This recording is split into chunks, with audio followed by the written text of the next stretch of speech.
படத்துடைய கதாநாயகன் ஏஜென்ட் கண்ணாயிரமான திரு சந்தானம் அவர்கள்.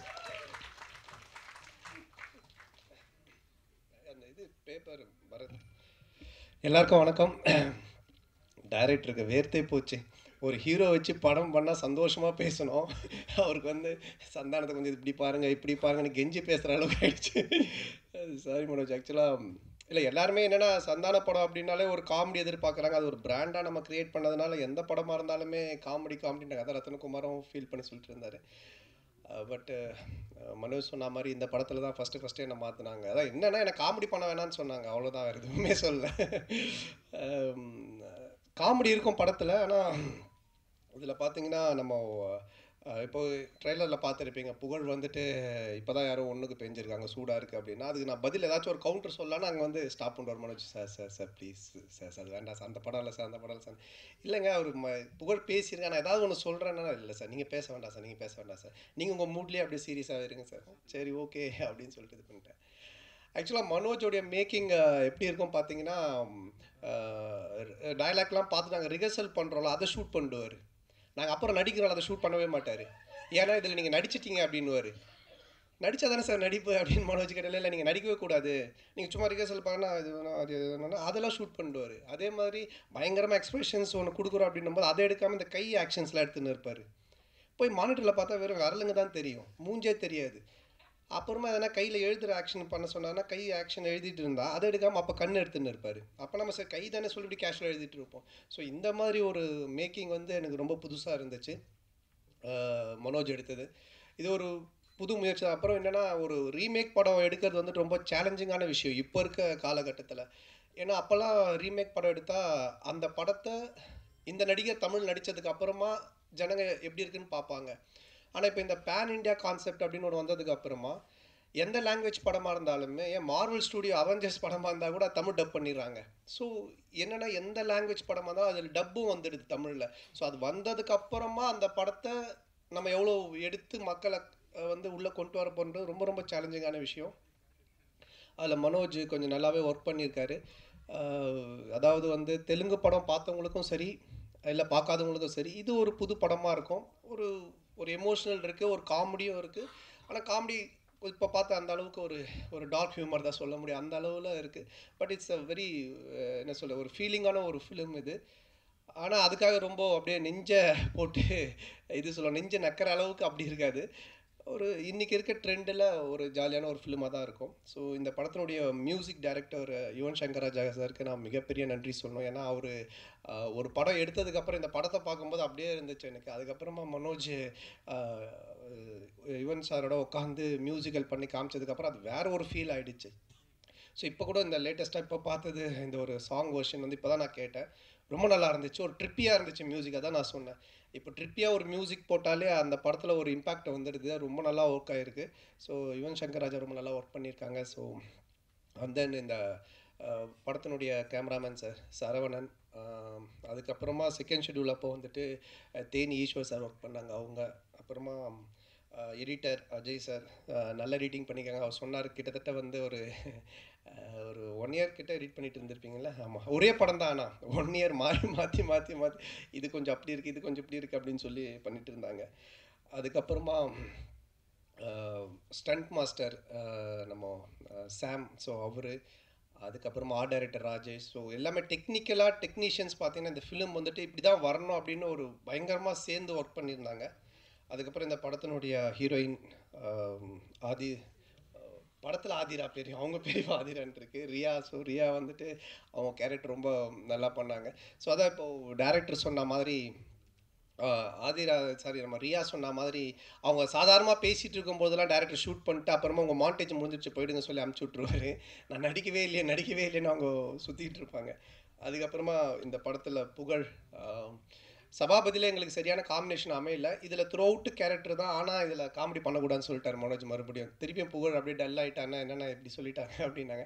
இல்லை, இது ஒரு ஃபிலிம், இதுக்கு ஒரு மூடு இருக்குது, இதில் என்ன பண்ண முடியும் பார்த்துட்டு பண்ணலான்ட்டு அங்கங்கே இப்போது இந்த போலீஸ் ஆஃபீஸர்கிட்ட போய் ஐடி கார்டு கேட்ட மாதிரி ஒரு இன்னோசென்ட்டான ஒரு ட்ராவல் இருக்குது. அது நல்லாவே ஹியூமர் ஒர்க் அவுட் ஆகிருக்கு. ஸோ அவர் புகழ் இல்லாமல் இதில் கின்ஸ்லி இருக்காங்க, முனிஷ்காந்த் இருக்கார். ஸோ அப்புறம் நம்ம ஒரு எஸ்ஏ கேரக்டர் பண்ணாங்க, சார் பேர் ராமதாஸ் ஐயா இருக்காங்க. ஸோ அவங்க புகழ் காம்பினேஷன்லாம் நல்லாவே ஒர்க் அவுட் ஆகிருக்கு. அப்புறம் இதில் ஒரு வில்லன் அப்படின்னு சொல்லணுன்னா நம்ம இன்ஸ்பெக்டர் மதன் சார் தான் சொல்லணும். ஸோ பயங்கர ஃபோர்ஸ்ஃபுல்லாக பண்ணியிருக்காரு. அந்த அரெஸ்ட் பண்ணுங்க அப்படின்னா அந்த பிடிக்கிற புடியிலே நம்ம கழுத்து வலிக்கும், அந்த மாதிரி தான் பிடிப்பார். ஸோ அந்த ஒரு ரியாலிட்டி. அப்போது இந்த படம் முடிச்சுட்டு வந்தீங்க நீங்கள், கர்ணன் முடிச்சுட்டு வந்தார். ஸோ அந்த ஒரு ஃபோர்ஸ்லேயே தான் இருந்தார். அது நல்லா அந்த கேரக்டர் சூப்பராக சூட் ஆகிருக்கு. அப்புறமா ஆதிரா மேடம் ஒரு பியூட்டிஃபுல்லான கேரக்டர் அவங்களது. அனாதை பணங்கள்லாம் எடுத்து அடக்கம் பண்ணுற மாதிரி ஒரு சோஷியல் சர்வீஸ் பண்ணுற மாதிரி ஒரு கேரக்டரு. ஸோ அதில் அவங்க கொஞ்சம் அப்படியே ஸ்மோக்லாம் பண்ணிவிட்டு படமாக பார்க்கும்போது வேறு ஒரு ஃபீல்டில் இருப்பாங்க பயங்கரமாக. ஸோ இந்த மாதிரி இந்த கேரக்டர்ஸ் எல்லாமே இந்த படத்தில் ரொம்ப அருமையாக பண்ணியிருக்காங்க. அப்புறம் assistant actor team, co director Ramesh and Arun, அந்த எல்லா டீமுக்குமே என்னோடய மனமார்ந்த வாழ்த்துக்கள். அதான் திரும்ப எதாவது சொன்னீங்களா? என் மைண்ட் வாய்ஸ் மாதிரி தான் கேட்டுச்சு. ஸோ மொத்தத்தில் ஒரு நல்ல படம். ஆனால் எனக்கு ரொம்ப கஷ்டமாக இருந்துச்சு இந்த படம் பண்ண முடியல. ஏன்னா திடீர்னு மனோஜ் வந்து ஹார்ஸ் ரைடு பண்ணணும் அப்படின்ட்டார், குதிரை பண்ணணும். நான் சொன்னேன் எதுக்குங்க குதிரைலாம், எனக்கு அது பழக்கமே இல்லை ஹார்ஸ் ரைடிங் பண்ணோம். அப்புறம் ட்ரெயின் மேலே ஃபைட்டு. நான் சொன்னேன் டாம் குரூஸ் வச்சு எடுக்கிறதுலாம் சந்தானத்தை வச்சு எடுத்துன்னு இருக்கீங்க, இதெல்லாம் பண்ண முடியாதுங்க அப்படின்னு. இல்லை கொஞ்சம் ட்ரை பண்ணி சார் நல்லாயிருக்கும் கிளைமேக்ஸ்க்குன்னாங்க. ஸோ ஒர்க் பண்ணியிருக்கேன். ஸோ எல்லாருக்குமே இந்த டோட்டல் குரு நான் பேரெலாம் விட்டு போயிருப்பேன். ஸோ எல்லாருக்குமே என்னுடைய மனமார்ந்த வாழ்த்துக்கள், நன்றி. அப்புறம் இந்த நேரத்தில் என்னுடைய ரசிகர் மன்றம் குமரவேல் அண்ட் ரமேஷ், பிரபா எல்லாருக்குமே என்னோட மனமார்ந்த நன்றியை தெரிவிச்சுக்கிறேன். ஸோ காமெடி படம் பயங்கர காமெடியாக இருக்கும், புகழ் சந்தன் அப்படின்லாம் நினச்சி பார்க்காம இது ஒரு படம். இதை வந்து பார்த்தீங்கன்னா நிச்சயமாக என்ஜாய் பண்ணுவீங்க. பயங்கரமாக என்கேஜ் பண்ணும் இந்த ஃபிலிம். உங்களுக்கு ஒரு நல்ல ஒரு ஃபீல் கொடுக்கும்.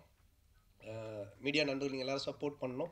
ஸோ தொடர்ந்து சப்போர்ட் பண்ணிகிட்ருக்கீங்க. இந்த படத்துலேயும் உங்களோட சப்போர்ட் இருக்கணும். என்னோடய மனமார்ந்த நன்றி உங்கள் எல்லாருக்கும் தெரிவிச்சுக்கிறேன். And PRO Suresh Chandra sir, Shaam and Bharath எல்லாருக்குமே என்னுடைய வாழ்த்துக்கள். நன்றி. தேங்க்யூ. தேங்க்ஸ். அதுக்கு முன்னாடி சில கேள்விகள் கேட்கணும். ஆனால் அதுக்கப்புறம் மனோஜ் அவர்களும் சில விஷயம் ஆட் பண்ணணுன்னு. ஆனால் அதுக்கு முன்னாடி கேள்வி கேட்டுறேன் பிரதர். அதாவது ஏஜென்ட் படம் அப்படின்னு வரும்போது நிறைய படங்கள் இருக்குதுண்ணா. விஸ்வரூபத்துலேருந்து, பீஸ்லேருந்து, இப்போ விக்ரம்லேருந்து எல்லாமே ஏஜென்ட் மூவி தான். அப்படி இருக்கும்போது இந்த கண்ணாயிரம் ஏஜென்ட் அவங்கலேருந்து எவ்வளோ மாறுபட்டு இருப்பார்?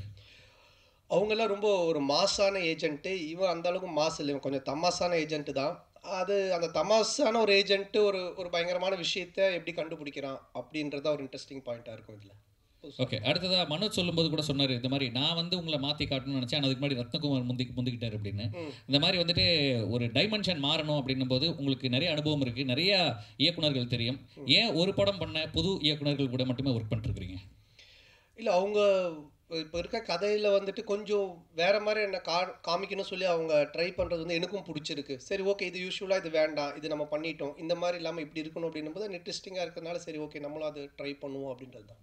இந்த பேன் இண்டியா அப்படின்ற ஒரு கான்செப்ட் புதுசாக வந்துட்டு இருக்கு. அப்படி இருக்கும்போது இப்போ ஆர்டிஸ்ட்டுமே நிறைய படத்தில் இப்போ வந்துட்டு பாலிவுட்டில் இருக்கிறவங்க, தெலுங்கு ஆர்டிஸ்ட், மலையாளத்தில் இருக்கக்கூடியவங்க, முதல்ல அந்த மலையாளம்லேருந்து இவர் வராரு அப்படின்றத தாண்டி இப்போ அவர் பேரை டேரெக்டாக சொல்லி ஒரு ஸ்கிரிப்டில் வைக்க ஆரம்பிச்சிட்டாங்க. ஸோ அந்த மாதிரி நிறைய ஆர்டிஸ்ட் நிறைய இடத்துலேருந்து இங்கே வராங்க, இங்கேருந்து நிறைய பேர் போகிறாங்க. அந்த மாதிரி வாய்ப்பு கிடைச்சா சந்தானம் அவர்கள் போவாரா? அதை பற்றி கொஞ்சம் சொல்லுங்கள். ஆமாம், நிச்சயமாக கண்டிப்பாக போகலாம். ஏன் இங்கேருந்தே நம்ம படம் பண்ணி அது பேன் இண்டியா ஃபிலிமாகவே ஆக்கலாம். இப்போது இந்த படமே ஒரு நியூ அந்த ஒரு ரீமேக்குமே இல்லாமல் இருந்தால் இதையும் நம்ம ட்ரை பண்ணலாம். ஸோ இன்றைக்கி அப்படி தானே ஓப்பன் அப்பாக இருக்குது மார்க்கெட்டு. நம்ம இங்கேருந்தே கூட பண்ணலாம், அங்கே போகணுன்ற அவசியம் கூட தேவையில்லை.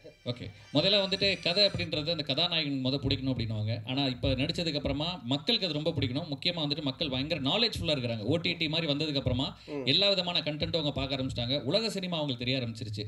அப்படி இருக்கும்போது கண்டென்ட் அப்படின்றது எந்த அளவுக்கு இன்னைக்கு தமிழ் சினிமாவில் ரொம்ப முக்கியமாக இருக்குன்னு நீங்கள் நினைக்கிறீங்க? இல்லை, மக்கள் அப்பத்துலேருந்து புத்திசாலியாக தான் இருக்காங்க, இப்போ தான் கிடையாது. அப்பத்துலேருந்தே நல்ல படம் மட்டும் தான் ஹிட் ஆகிட்டு இருந்துச்சு, எல்லா படமும் ஹிட் ஆகிறது கிடையாது.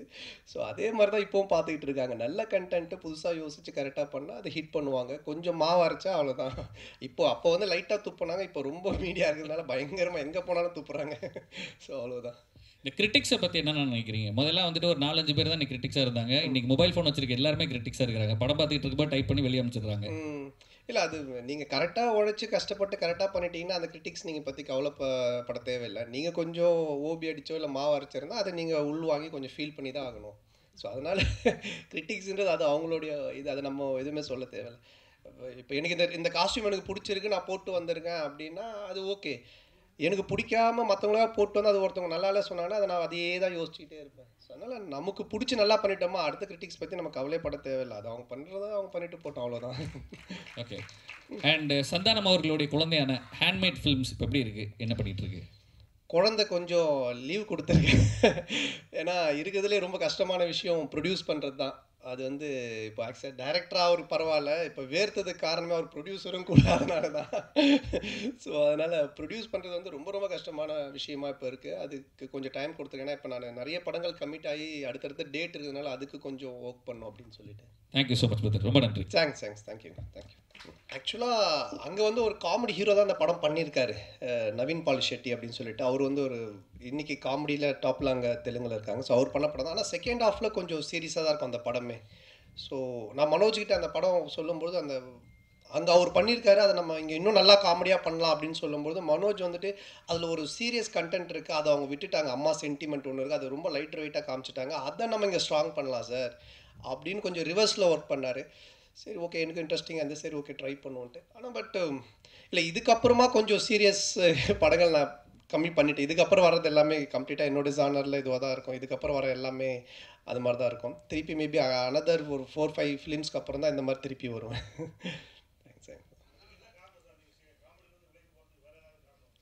காமெடிலேருந்து விலகி போகலன்னா இது வந்து இது காமெடி ஃபிலிம் தான் ஆக்சுவலாக. நீங்கள் தெலுங்கில் பார்த்தீங்கன்னா இது ஒரு, அதான் நான் சொல்ல, ஒரு காமெடி ஹீரோ பண்ண ஃபிலிம் தான்.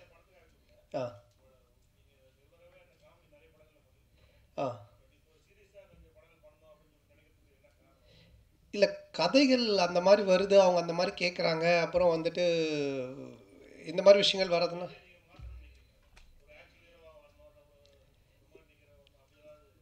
இல்லை, அப்படி எதுவும் ஐடியா இல்லைண்ணா. அந்த மாதிரிலாம் எதுவும் ஐடியா கிடையாது. என்னென்னா என்ன கதைகள் கரெக்டாக வருதோ அந்த கதைகளுக்கு நம்ம என்ன, ஏன்னா டேரக்டர் தான் மெயின், அவர் தான் கேப்டன் ஆஃப் த ஷிப்னு அவங்க. ஸோ அவங்க சொல்கிறத நம்ம கேட்டுட்டு நம்ம சைடில் என்ன இன்புட்ஸ் இருக்கோ அதை பண்ணலாம். அதை நான் சொல்கிறேன், அடுத்தடுத்து வரக்கூடிய படங்கள் எல்லாமே வந்துட்டு இப்போ என்னுடைய ஜானரில் இருக்கும். ஸோ எல்லாமே கம்ப்ளீட்டாக, ஏன்னா அந்த மாதிரி இப்போ மனோஜும் நானும் சேர்ந்தோட அடுத்தது அந்த ஜானரில் ஒன்று பண்ணலாம்.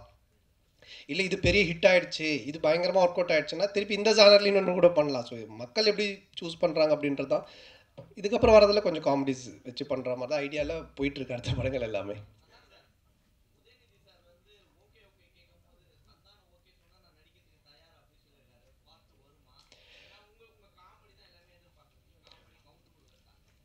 பண் பண்ணலாம், நான் தான் சொல்லியிருக்கேன், ஒன்றும் பிரச்சனை இல்லை. நம்ம என்ன மாதிரி ஜானர் என்ன மாதிரி கதையாக இருந்தாலும் ஓகே, நமக்கு பிடிச்சா பண்ண போகிறோம். நான் அது கரெக்டாக வந்துச்சுன்னா ராஜேஷ் சார் சூப்பராக ஒர்க் அவுட் பண்ணால் கண்டிப்பாக பண்ண வேண்டியதுதான்.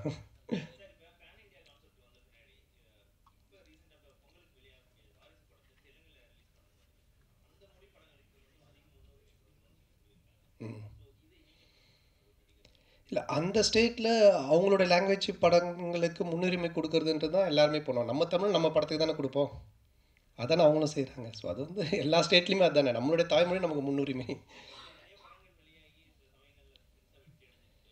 அது படங்கள் நல்லா இருந்தால் வெற்றி அடைய போகுது, அதுக்கும் மொழிக்கும் சம்மந்தமே இல்லைங்களே.